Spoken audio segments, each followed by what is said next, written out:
Support for the podcast comes from the Social Enrichment Center in Media, Pennsylvania. The SEC was founded to support individuals, families, schools, and community organizations. Their objective is to build the self-confidence and social connectedness of children, adolescents, and young adults. SEC provides direct care to young people, utilizing evidence-based therapeutic and instructional strategies. Their team equips caregivers with developmentally appropriate skills and strategies to build each client's social competencies. In addition to socially and behaviorally focused dyads and group therapies, they offer individual psychotherapy, individual social skills therapy, as well as several related services on site, at schools, and in the home. Therapy sessions are available in group or individual format for clients ages 2 to 25. They're contracted with a speech and language pathologist and an occupational therapist who provide these services on site. Learn more about the Social Enrichment Center at socialenrichmentcenter.com. Hello and welcome back to Parenting Stuff I Wish I Knew Sooner and Want You to Know Now. I'm your host, Erica Desper, founder of the Center for Confident Parenting, and a mom who seemed to learn everything I needed to know just the hardest way possible. Today, my guest is Dr. Funke Afolabi-Brown. You're going to correct me if I got that wrong. A triple board certified sleep medicine physician who's passionate about helping people discover sleep as their superpower. I love that. She's been in practice for almost 2 decades and is a mom of 2 kids, ages 12 and 15, who themselves struggled with sleep issues. So she fully understands the impact of sleep deprivation on our health, mental, physical, and emotional. And as a result, Dr. Funke has dedicated her career to helping others optimize their sleep. Thank you for joining me. I'm so excited. Thank you so much for having me, Erica. You said it all very right. You pronounced my name perfectly. Good job. I was so confident, and then when it was time to do it, I was like, "Wait a minute, I'm gonna mess this up." All right. Well, thank you so much for coming. First things first, tell our listeners, our watchers, a little bit about yourself, your family, the struggles your children had with sleep. Like, why are you passionate about this? Yeah, so, I had sleep issues too, right from my training, my entire experience in medical school and even my, subspecialty training. I was exhausted. I was sleep deprived. I had my kids during training too. So I would go to work and then pick up my second shift once I get home, right? So it was just I was on all the time. And I think that just really affected me mentally, emotionally, physically till I hit a wall. And so one of the things I felt overwhelmed with all the changes I needed to make, right? Set boundaries, prioritize sleep, eat healthy, exercise, like all the things. And so it almost feels easier to just keep hitting your wall. Exactly. It was like the wall's easier, right? So I think one small change I made to start was sleep, and it really literally helped everything else align. And so I think really seeing how powerful that's changed. I mean, it sounds like small. It's not small. Intentionally saying I'm going to make sleep a priority is not a small feat, especially when everything else is working against that decision. But I think after I realized that, then, things just started to work easier, not necessarily easier like overnight, but I was intentional about the other decisions I made. And then my kids showed up and, they didn't know what I had gone through. And so their own sleep struggles also really further helped me understand how much poor sleep impacts our health. And so after I, got through that hump, it was almost like, okay, I've seen something I can't unsee. And so that really helped me, start to develop that passion. And then I pursued training for sleep medicine. It's an additional fellowship. And then I just realized that's what I love. This is what I was made to do, right? It's usually, I'm sure you know that as well, Erica, with your story, right? Some of the experiences we have had as humans is what then helps us discover what we feel is our mission and our purpose. And it was the same for me. And, even though I am a pediatrician, I'm a pulmonologist, I'm also a sleep medicine physician. I've just kind of said, you know what, I'm going to make sleep a thing for other people too, right? So, yeah. I love it. I love it so much. And I love what you said about small. It's so easy to feel overwhelmed. So obviously I'm usually coaching the parents to make changes with the children. And that overwhelm is really common of like, all right, there's 7 we need to Yeah. focus on moving dinner earlier and Mm. streamlining our routine. And it can just feel so overwhelming. But I think parents and humans should know that we can make a very tiny change Yeah. and see a really, really big benefit in terms of sleep. So don't try to avoid the overwhelm. You may still be able to reach your sleep goals. And yes, I definitely relate to our whatever the good that comes out of our own struggles is that Mm. we become very passionate about supporting other people through those struggles. And there aren't a lot of physicians that I know that are super informed about sleep unless they have gone on to study it Mm. specifically. And it's complicated. Sometimes parents are like, this kind of seems like rocket science. And like, it's not technically, Mm. but it can feel like that sometimes. It's something that it should just happen, right? Like breastfeeding. Mm. Oh, breastfeeding is so natural. It's going to go Mhm. so easily. And that's not the experience that a lot of us Mm-mm. have. Like, why isn't it just working? So sleep is complicated too. Mm. So I want to dig into some specifics definitely today, but first let's back our lens up really far. What, like, if we're talking about ideal sleep, adequate sleep, what sufficient sleep, whatever word we want to use, what, I know you can only speak generally. What does that look like for children and parents? And I don't necessarily mean that you throw out numbers, but like, what are you looking for to screen, or what can parents look for to screen? Like, is what we're getting enough, both Mm. in terms of the quantity and the quality? Because it's another thing I tell families, like there's two aspects of it, right? We Mhm. need to get enough in total, and we need to go through the typical cycles Mm. when we're in Mm. it so that we're refreshed and restored. Mhm. So Mhm. how do we know? Yeah, great question. So really, like you said, I mean, we're looking at the quantity. So of course, that varies by age. And I think that's an important place to start because if you have a 2-year-old, the expectation of your 2-year-old sleep is going to be different from when they become school age. So it's really important we know that.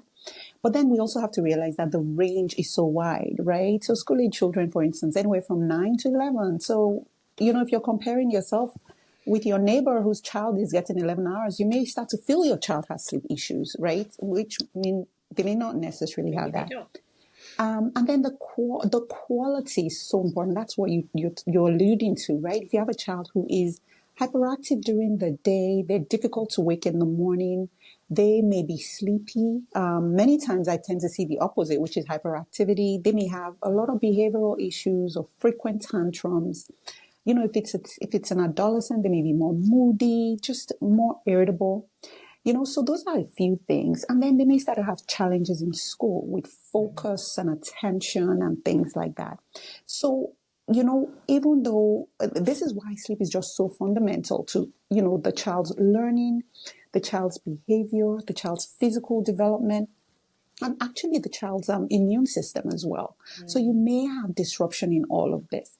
And I think in addition to the quality and the quantity, another thing I tell parents to focus on is the timing of sleep.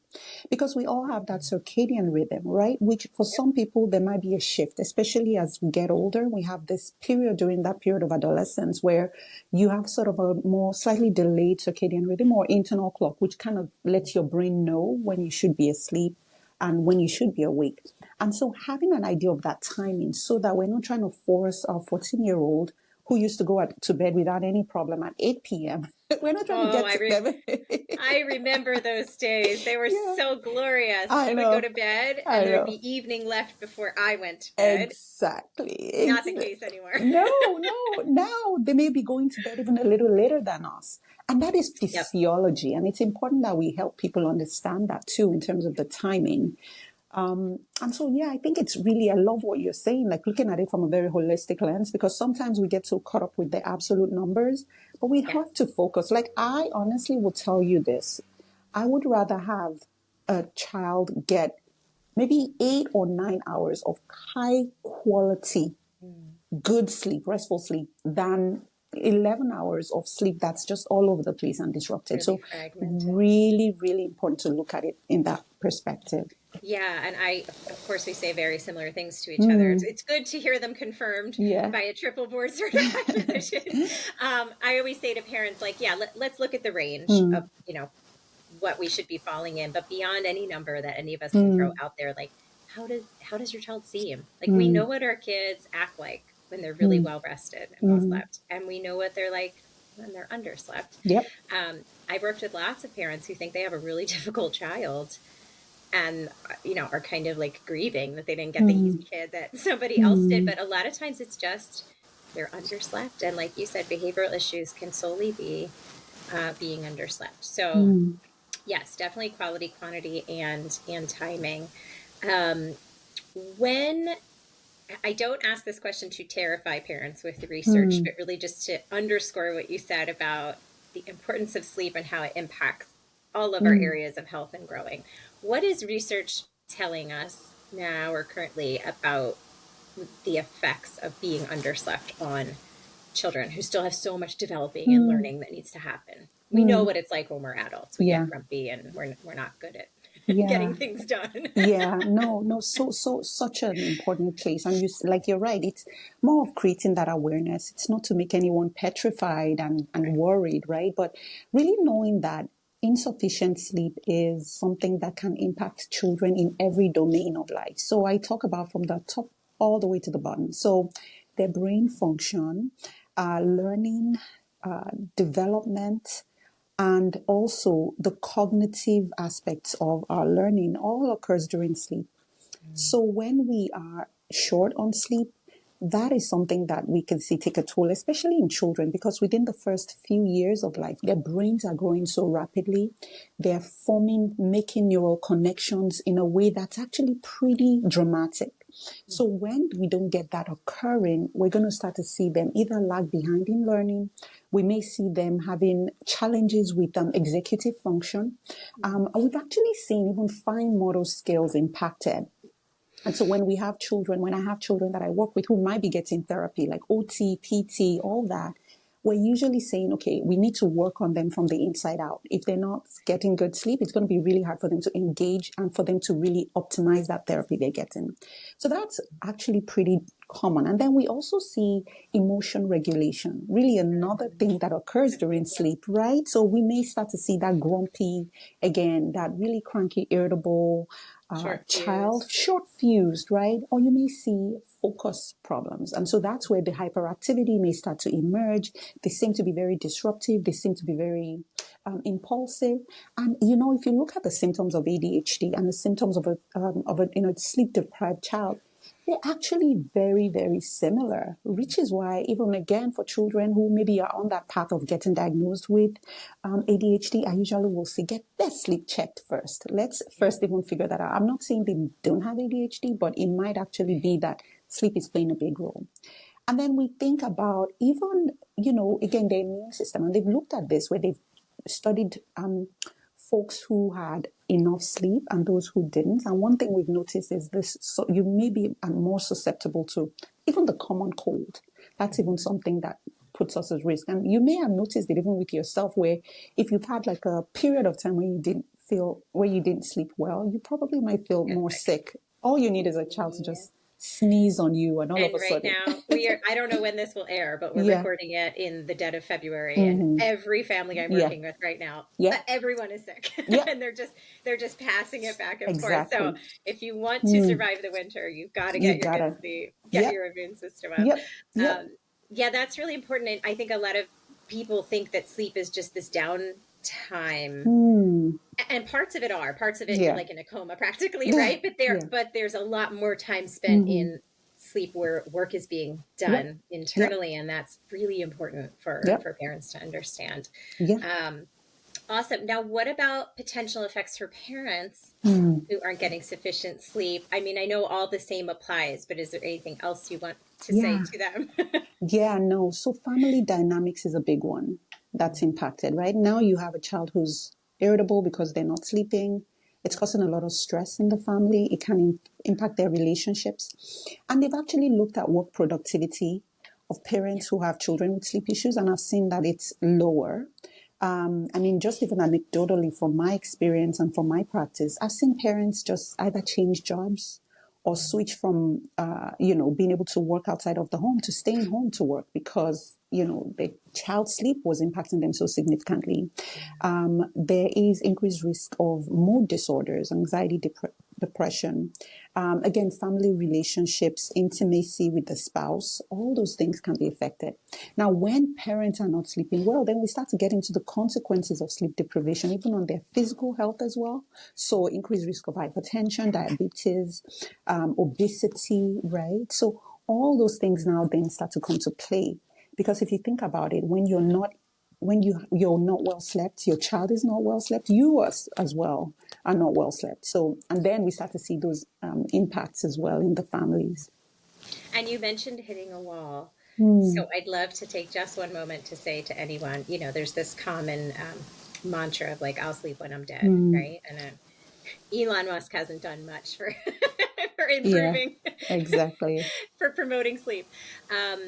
But it's important to note, like, that's not a thing, right? Like, my Mm. response to that would be, well, that may be sooner than you think, or sooner than Mm-hmm. you planned. Like, we Mm. will all eventually hit a wall of burnout or breakdown, Mm. or something. Like, it's not sustainable if a parent is saying to themselves, like, I'll just, whatever, I'll martyr myself Yeah. and I'll just deal with it. What would you say to that parent? I would say first of all, it depends on what that wall feels like. It may be mental health crisis. Mm-hmm. Unfortunately, there are studies that have shown increased risk of suicidality Mm. from chronic sleep deprivation, Right. increased risk of cancers, right? Because Some it of really this, starts to affect every yeah, cell, it literally every does. cell in our It body. does. Heart attacks. So again, not to scare you, but these are things that will take us down into the grave much faster. So we don't want to wait to take care of ourselves, to take care of our sleep health until that happens. I think So that's so important because we just yeah, put ourselves at the bottom of the list, if we're yeah, even on the list. But this is no, really like a matter, it could be a matter yeah, of life and death, not yeah, just whether we're like surviving versus thriving. yeah, yeah. So true, so true. Yeah, very, very true. All right. So keep that in mind, parents.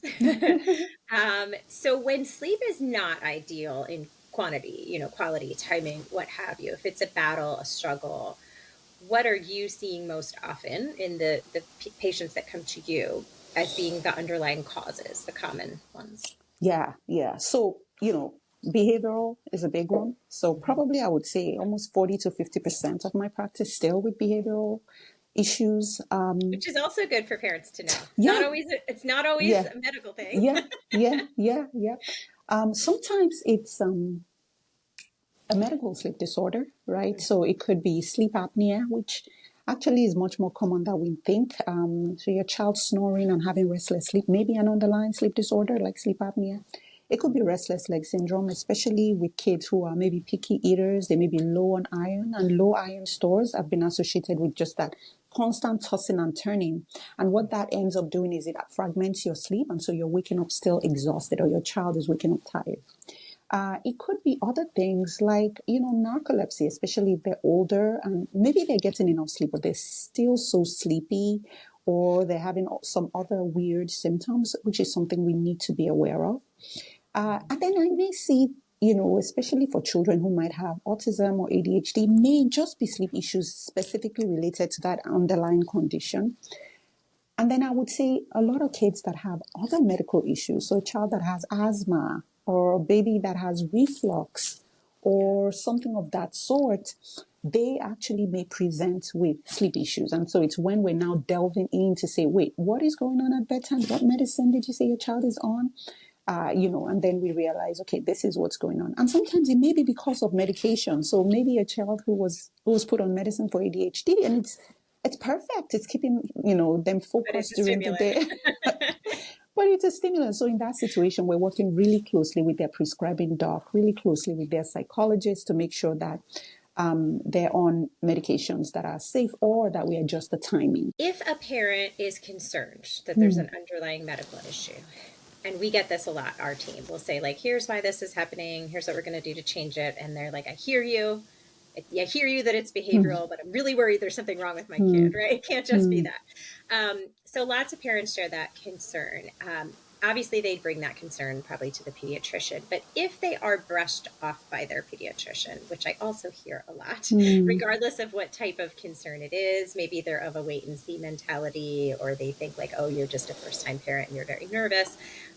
What would you suggest to a parent whose gut is sort of telling them something's up, but their main doctor isn't as concerned. That is just so heartbreaking, but it's unfortunately common. I think go with your gut. This is one thing I say, mama knows best. Listen, there are things my mom told me and I'm still like, oh, mom was right, right? Unfortunately, she's passed on now, but mama knows best. Go with your gut. You are that child's advocate. Nobody else knows that child like you do, right? Nobody else is spending the night up watching them either struggle with breathing, tossing and turning, looking like they're fighting something. You're the one.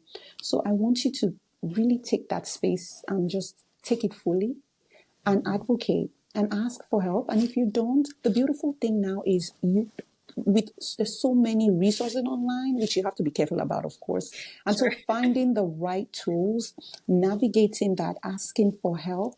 There are sometimes when you can request a referral to see a sleep specialist or a behavioral consultant or a sleep coach. Just there you won't don't be even any need harm in having someone take a peek just to exactly. put my mind at ease. And if all they say is yes, you're right, nothing is wrong, then at least you explored that fully. You never want to get to the point where you're like, oh, I wish, and so I don't want you to live in regret. There's no better time to do that than now. And so I think just keep advocating for your child. They deserve that. Wonderful. I did want to go back to one thing. So another thing we see often is kids that were great sleepers for maybe the first several years, and then all of a sudden they're having trouble. And it has to do with the, you can explain it better, but the tonsils and adenoids, whatever, enlarging. How can parents have that on their radar? They've always had a great sleeper, and all of a sudden it's a problem. Good question. So there's a peak age where those adenoids are just these tissues at the back of your nose. We call them lymphoid tissues, so they help filter out like germs. But as your child is growing, usually anywhere from about maybe like 18 months to about 7 years, they go through this peak growth where everything's just growing so fast. The tonsils are behind the throat. They're these little balls of tissue at the back. And so that grows very rapidly around that time. So if you have a child who has snoring or restless sleep, who has maybe daytime issues, who maybe they wake up and their mouth is super dry, or they're really hard to wake up in the morning, or they're having pauses in their breathing. If you have any one of those symptoms at all, that might be a sign that they have sleep apnea, okay? And what we need to do with that is we first need to diagnose it. And the way we do that is we could get a sleep study. A sleep study is a test. That was going to be my next question. I know, sorry to interrupt you. I know that when we say that, parents are like, oh my God, very intimidating. So yes, please go on. Like, what's involved? Is there a smaller intervention that can happen first? Great question. See, we're like on the same. I love it. We're like the same person, only you're far more highly educated. Oh, please. So a sleep study is a non-invasive test. And really what we're watching is what is going on with your child's breathing, what is going on with your child's movement, what is going on with your child's brain while they're sleeping. And so there are multiple stickers. Some stickers go on the head. Some stickers, there's a nasal cannula that just measures to see if there's any obstruction. Remember, we said obstructive sleep apnea. So we want to see, is this child having pauses in their breathing because there's an obstruction because of those tonsils, adenoids, or other tissues that are in the way? We also check, chest movement. Are they actually moving their chest to breathe?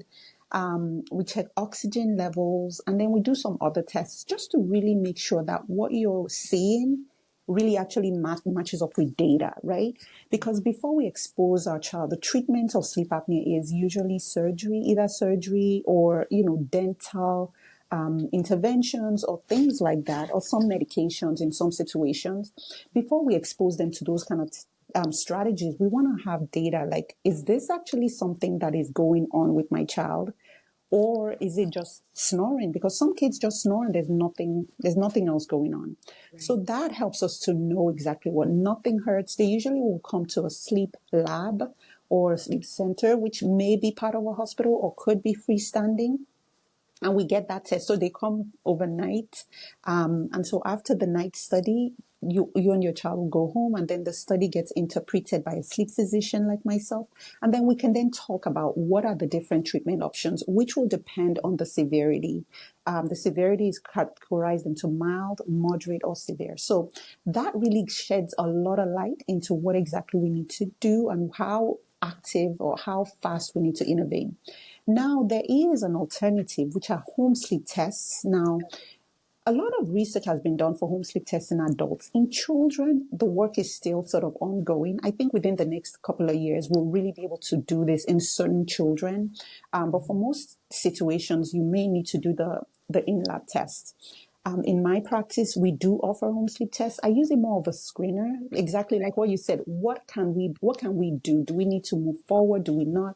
And I think it sheds so much information. And sometimes I'm able to make that diagnosis based on the home sleep test. But overall, the American Academy of Sleep Medicine is really working actively on getting the evidence behind using this tests at home. Awesome. It's good to know there is that option if parents Yep. want to start small. Yep. And great to know that other than being in a novel setting for the night, it's not a super invasive. Even if you have to Exactly. go to a lab, it's not that invasive. Mm. All right. So those are sort of the medical reasons. You said, I think 40-ish, 50-ish% of the families you work with, it does boil down to being what we call behavioral. Um, I think 90% of who I see, that's probably the case. And by behavior, when I say that, I typically mean the routine leading up to sleep, the environment they sleep in, how they fall asleep, how much help they have, or how dependent is it, what habits are in place, and do they have the moves to put themselves to sleep and back to sleep? Can they go through the motions? Does that match what you mean when you say behavioral? Same kinds of things? Yes. So so the way the diagnosis is within our sort of sleep medicine world, we have this whole broad category of insomnia. And insomnia is difficulties either falling asleep, like you said, like child has difficulty falling asleep, staying asleep, or they're waking up earlier than usual. For children, we have a category under that insomnia umbrella called behavioral insomnia of childhood, which is exactly what you talk about, and it sounds like you work with the patients on. Then we also have other categories, which can be insomnia that's due to what we call psychophysiologic insomnia. So we see that in teenagers, we may see it in children who are anxiety prone. They just have a hard time shutting their mind off. So this would be a child who says, well, or the parents is like, well, I put them in bed. They're able to stay in bed, but they can't shut their minds off. It's Right. similar to what adults experience, but They this don't want really, anything from their parents, but they yeah, can't they bring just, sleep on. they can. So that's one. Another one we see, we call it insomnia due to an underlying, usually we'll call it like medical or mental disorder. So again, children with autism, children with ADHD, children within that spectrum, neurodiverse populations, about close to 70%, if not more, have some kind of sleep issue or the other. So they're not fully behavioral. They're not fully psychophysiologic. They're somewhere in between. And so we Right. need to, we sort of approach it from a different lens because families are like, well, I don't know what else to do, And so really looking Right. at it in those situations, sometimes it may lend itself to some medication in addition to the behavioral sleep issues, right? So really tailoring it to what the children need. But those are the broad categories of the insomnia umbrella. Okay, wonderful. That was actually, I didn't know any of that, so thank you. But it makes perfect sense. Yeah. So let's say that now let's bring our lens really tight. Let's say that this is just, a toddler, 2-year-old, a baby that just like, I want it to happen this way. I want it to happen in your arms. And if it isn't going to happen in your arms, I'm going to let you know that I wasn't expecting that and I'm not happy about it.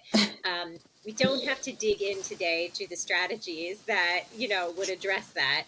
But what I do want to ask about that is when a parent decides for whatever reason, they're depleted, we need to make a change, and my child's not happy about it, there is often some complaining / crying / fussing, boundary testing that goes on. And of course, parents are very concerned, and rightfully so, that powering through that with any strategy, whether it's hands on, hands off, in between, uh, the effects of that may be traumatic. I hear that word tossed around a lot. It might change their brain. There's a lot of scary information when you look up crying on the internet. It might negatively impact the bond that they have, especially if the child's pretty young. So I know that those concerns are a huge barrier for either one or both of the parents that are supposed to be implementing this change. Um, I know a good amount of that research because I had to sort of make peace with it myself for my son, but mine's probably outdated. Is there anything current or not even current that speaks to that? I'll Mm. just leave the question there. Yeah, yeah, great. I mean, so a lot of concern was initially voiced when we really started to push this kind of various interventions, which is really helping your child develop independence at bedtime. And there being what we call meta-analysis. So these are studies of large studies. So they literally took all the big studies and reviewed them, and consistently across board, when children can sleep better, their mental health actually improves, and this is sustained, and the parents' mental health improves. And they looked at this in relation to parent-child interactions down the line, and really there's been no studies that support that there's going to be some kind of downstream effect. So your child learning and maybe going through a little bit of discomfort around being able to sleep on their own down the line is not going to be the cause of why they are in a therapist chair. Let's just put it that way. Right. We have First the of all of our kids are going to end up in a therapist chair. oh my god, oh my god. No, yeah. So that's really, really something that we, we've not been able to, we've not seen that. So that's good. And I think that really does support that the work we're doing and the benefits in terms of parents' quality of life, family dynamics, those things have been shown to establish to be better. I think that's really important for parents to Yeah. hear. And just to clarify, there's not only a lack of evidence that there's a negative in Mm. the downstream, there is evidence that It is there's a lot of positive. Mm-hmm. positive in the Mm-hmm. downstream. Because it's one thing to say like, oh, it won't, won't hurt anything, but the benefits, Yeah. offset that even. Um, yeah, I think, and I always tell parents, I mean, you know a whole lot more about child development and brain Mm. development than I do, but I say like, your child is going to experience that. Let's say it's the Mm. bedtime spot. That's Mm. one spot in a Mm. 24-hour day and one day out of a Mm. week, and just go on from there. Like, they're still going to have their needs met. They're Mm-hmm. still gonna, come to you if they fall down and bump their head. Yeah. They're still gonna take it in within the context of their Mm. whole life experience. And it's just so important to say that not all stress Mm. is harmful, Mm. right? There's a kind Mm-hmm. of stress like, what if I was stressed about doing this, Yeah. for the first time, but I got through it and now I'm doing it all the time, and it's okay. It's like a Yeah. learning stress. I can Exactly. cope with things. And that's an important distinction, I think, for parents. It's definitely a different type of stress. Um, okay, so that all was super helpful. There's a million more questions I want to ask you with your doctor hat on, but take that one off for a moment. Mm. Put only your mom hat on, because you are a mom of two. One is a teenager, one is about to be, which is such a fun stage. So only with that hat on, when you first became a parent, so say 15 Mm. years ago, what did you find most challenging in that early stage? Well, apart from sleep, um, That was it. I think it was really, honestly, it was asking for help Ooh, because I had been superwoman all the while, right? I had grown up in a culture where it was like you suck it up, get it done, or nothing, right? So really becoming vulnerable enough to say, hey, I can't do this alone, I need help, was something that I think was challenging because it meant I needed to be vulnerable. And sometimes as women, as high achieving women, that's a hard spot to be. So I would say that was a big one for me. absolutely. Because we're not meant to do this without help. Mm-mm. Mm-mm. That's sort of a construct Mm. of our current Yep. culture, and the culture here in the States. Yep. But in other places, you have a literal village of Mm. people that can help you with this Yep. new little person. Mm-hmm. Um, yeah. All right. And in those early days, what did you find? What brought you the most joy about parenting? So you weren't sleeping and you had no help and you couldn't accept help. What did you find joyful? I think it was regardless of how much I screwed up, they still Mm. loved me. There was still that unconditional love, right? It doesn't like, what do they know? Like, my child is not upset with me that I left him in a dirty diaper for hours. Like, no, they still do. And just seeing that through their eyes makes it all worth it. Yeah, yeah, the unconditional love. We've had Mm. others who have said that as their Mm. biggest joy as well. You just Mm. don't really understand. You can't really understand it Mm-mm. until or unless you experience it. And kids Mm. are really, really great at that. Mm-hmm. Um, All right. Finally, what is one thing that you have learned on your own parenting journey that we have not touched on yet that you wish you knew sooner in it and you would want other parents to know right now? I would say perfection is not needed at Mhm. all. It's messy. And your children will teach you what they need from you, right? They will. And every child is so different. So I have two kids, and at some point I was wondering why one was so different from the other. And that's the beauty of it, because then they teach me what they need, and I'm able to adopt, I'm able to pivot, and really just enjoy the journey in spite of all of that. Yeah. Yeah, it's amazing. It solves the nurture nature Yeah. Yeah. debate, right? Yeah. Yep. Yep. Wonderful. That was awesome. I'm sure I will have you back again because I feel like we could dig into any of these things so much more. But I want to keep you on time today. Thank you so much for joining me, parents, listeners, watchers. I'll be back soon with more stuff that I and others wish that we knew sooner. In the meantime, I'll leave you with an updated list of stuff that I've learned the hardest way. They've heard my original list enough times. It does talk about asking for help when you need it, Mm, and accepting it when it's offered. But this is the new list, and it is your to-do list will always be there. mm, Please put yourself on it. You mm, can't pour from an empty cup, so schedule ways to refill yours every day, especially with adequate sleep. And mm. three, there is no way to be a perfect parent, countless ways to be a really good one. So I'll leave you guys with that, and we will be back soon. Thanks for listening and watching.